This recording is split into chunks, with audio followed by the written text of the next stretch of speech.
En général, j'ai pas l'habitude de pouvoir commenter certaines actualités, mais j'étais en train de troller un peu sur le net, sur les réseaux sociaux, et je suis tombé sur un article sur le fameux Balthazar, la fameuse actualité sur ce fameux gars-là. Et je pense que chacun tire un peu des perspectives un peu différentes de partout. Et moi, je vais m'attarder sur deux perspectives en fonction en fait de l'article que j'ai eu à lire. Et en fonction de cela, nous allons tous analyser et comprendre pourquoi est-ce que ce fameux Balthazar a été dévoilé et si derrière cela, une autre option n'est pas cachée.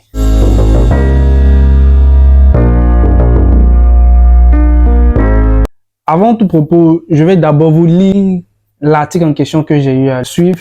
C'est un article de BBC News et à travers cet article, nous allons un peu avoir une perspective, je pense une idée de pourquoi, selon moi, pourquoi les vidéos de ce fameux Balthazar ont été dévoilées. Parce que selon les dires et selon tout ce qui se dit au niveau des réseaux sociaux, la police de la Guinée équatoriale avait pratiquement 1500, si je ne me trompe pas, 1500 vidéos de ce Balthazar et ses compagnes avec lesquelles il faisait ses rapports sexuels.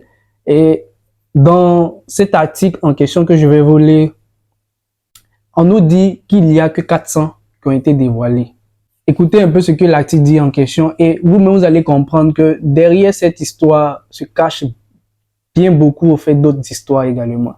Et même pourquoi pas des histoires politiques. Alors BBC News nous dit comme ça, en Guinée équatoriale, un scandale politique sexuel digne du 7e art, mettant en cause un haut fonctionnaire qui est actuellement le sujet phare des médias et en top des tendances. Vraiment, c'est en top des tendances parce que même sur Google, lorsque vous écrivez l'affaire Balthazar, ça fait partie des premières recherches en avant. C'est-à-dire même que cette histoire de Balthazar, là, ça a pris toute une tournure, quoi.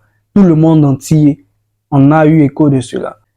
Les autorités limogent finalement le haut fonctionnaire qui défraie la chronique. La nouvelle du limogeage de Balthazar et Beng Ngonga a été annoncée par un décret signé par son grand-oncle, le président Teodoro Obiang Nguema.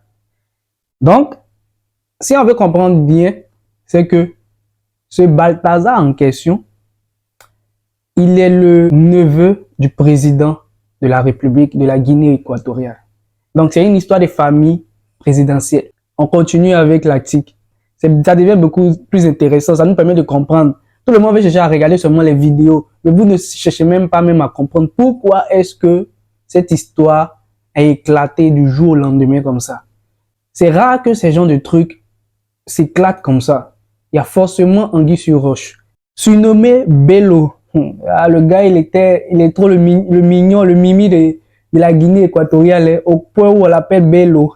En raison de son physique avantageux, Ebang Ngonga, qui est marié, a été filmé en train d'avoir des relations sexuelles avec des partenaires de plusieurs autres fonctionnaires. Certaines de ces rencontres intimes ont eu lieu au sein du ministère des Finances. Donc le gars, il ne se gênait pas. Hein. Il avait des rapports sexuels partout là où il se sentait à l'aise. Que ce soit au niveau du travail, que ce soit au niveau de la plage, dans les rues.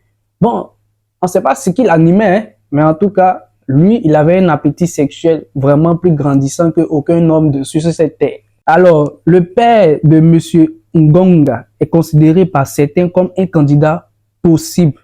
Le scandale pourrait faire l'affaire de son rival, le vice-président de la Guinée équatoriale, qui se trouve être le fils de l'actuel. Et c'est celui-là que moi je voulais m'attarder. Je vais parler de deux perspectives, c'est-à-dire celle-là et la deuxième. Qu'est-ce qui s'est passé? Lorsqu'ils ont eu à faire des perquisitions, ils ont eu à prendre des vidéos, c'est-à-dire la police. Et c'est par la suite qu'ils ont eu à voir toutes ces vidéos. Moi, je me pose la question, qui a publié ces vidéos? Et c'est en quel motif? C'est vrai qu'on dit non, qu'il y avait son frère, non, il a eu à aussi sortir avec sa femme. Certains disent que c'est lui qui a eu à publier les vidéos. Bon, il y a beaucoup de dits, mais le truc c'est que les vidéos se retrouvaient également dans les mains de la police. Moi, je me pose la question, pourquoi est-ce que ces vidéos-là ont été publiées? Dans quel motif? Parce que là, ici, on nous dit que le père de Balthazar, Monsieur Balthazar, qui est le président de la CEMAC, lui aussi a été prétendant à la présidentielle de la Guinée équatoriale. Par la même occasion, le fils du président actuel est aussi prétendant à la présidence. Et de surcroît, il est même vice-président de la République. Où est-ce que je veux en venir par là? C'est que moi, je me pose la question. C'est une histoire de famille. Vous voyez, c'est une histoire de famille où qui va prendre le pouvoir? Parce qu'il y a l'oncle qui veut prendre le pouvoir, il y a le fils qui veut également prendre le pouvoir. Là, je me pose des questions. Il y a plusieurs suppositions qu'on pourrait se faire. Ça peut être le vice-président qui a eu à divulguer les vidéos de son cousin. Qui sait? On ne sait pas. Ce qui pourrait entacher son oncle qui voudrait également être un président de la République. Qui dit fils, dit le père, parce que ce sont des gènes. Donc, si on dit que non, toi, ton fils, il a eu à coucher avec toutes les filles de la population, ça veut dire que toi, ton image est entachée. Ça sera difficile de pouvoir avoir confiance en toi pour te donner la garde du pays, de pouvoir être le président. Moi, je ne sais pas, je suppose. Ce sont des idées qui viennent comme ça. Je me demande. Parce que quand j'ai lu l'article et que j'ai vu ces dernières phrases, je me suis posé aussi des questions par rapport à cela. Je vois mal le président en train de mettre le fils de son cousin ou de son frère en prison parce qu'il n'a fait que sortir avec des femmes. C'est pas comme s'il a tué quelqu'un. C'est peut-être le côté où il se protégeait pas qui est mauvais. Maintenant, il y a la partie aussi où tout le monde est en train de le prendre comme un héros qui satisfait toutes les femmes. Bon, ça aussi, c'est un autre sujet. Et il y a également le côté spirituel. Le monde dans lequel on est actuellement, c'est un monde vraiment bizarre, très spirituel. Et tout le monde est en train de demander les vidéos de Balthazar, en train de faire ces histoires en question. Et on ne se demande pas quel genre de projet il y a derrière. On se met à regarder 400 vidéos, d'autres veulent 1000 vidéos. Actuellement, on parle des vidéos de la femme de Balthazar. C'est une histoire vraiment cynique. Parce que si on parle aussi de sa femme qui le fait et lui qui le fait, les gens du pouvoir, ils utilisent beaucoup certains rituels pour pouvoir conserver leur pouvoir ou être en grade dans le pouvoir. Donc, faut pas également qu'on néglige le côté spirituel. Et qui sait quel genre d'esprit ou quel genre de rituel a été mis en place pour que tout un nombre de personnes puissent regarder. Je ne sais pas si vous également vous posez ce genre de questions, mais moi je me pose ce genre de questions. Qui est vraiment ce Balthazar? Pourquoi est-ce que ces vidéos ont été dévoilées? Ça peut être sa face qui a été dévoilée par Dieu, qui sait?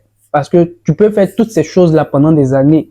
On dit toujours 1000 jours pour le voleur, un jour pour le propriétaire. Et lui, il a été dévoilé. Bon nombre de Balthazar sont au niveau de nos pays, qui sont sur des hauts placés dans nos ministères et autres. Ils le font. Ça, ce n'est que une partie du iceberg qui a été vue. Mais ils sont nombreux. Et ce sont beaucoup de ritualistes qui le font. Donc, il y a aussi ce volet-là qu'il faut prendre en compte. On se focalise simplement sur le fait que lui, c'est un vrai homme, un homme puissant, parce qu'il a eu à coucher beaucoup de femmes, que les femmes ne sont pas satisfaites. Bon, là n'est pas la question. Les deux questions qu'on devrait se poser, c'est d'abord, pourquoi est-ce que ces vidéos ont été publiées? En quelle raison? Pour quelle raison? Et est-ce que derrière ces vidéos, il n'y a pas une histoire spirituelle également qui pourrait, qui sait, donner beaucoup plus de pouvoir à leur famille ou à Balthazar lui-même? Je vous laisse réfléchir sur cela. J'ai pas voulu faire cette vidéo au départ, puisque la polémique c'est depuis la semaine passée. Pas voulu m'attarder sur ça. Mais c'est lorsque j'ai vu cet article que je me suis posé également des questions. Dans quel monde nous-mêmes nous sommes actuellement? Le monde est vraiment pourri. Faut qu'on se focalise sur nos propres objectifs et vraiment de même dénoncer avec la plus grande énergie ces Balthazar qui sont dans nos pays. C'est sur cette note que je vais vous laisser. Dites-moi en commentaire ce dont vous pensez de cette histoire. Et je pense qu'on va se dire à la prochaine vidéo. Bye.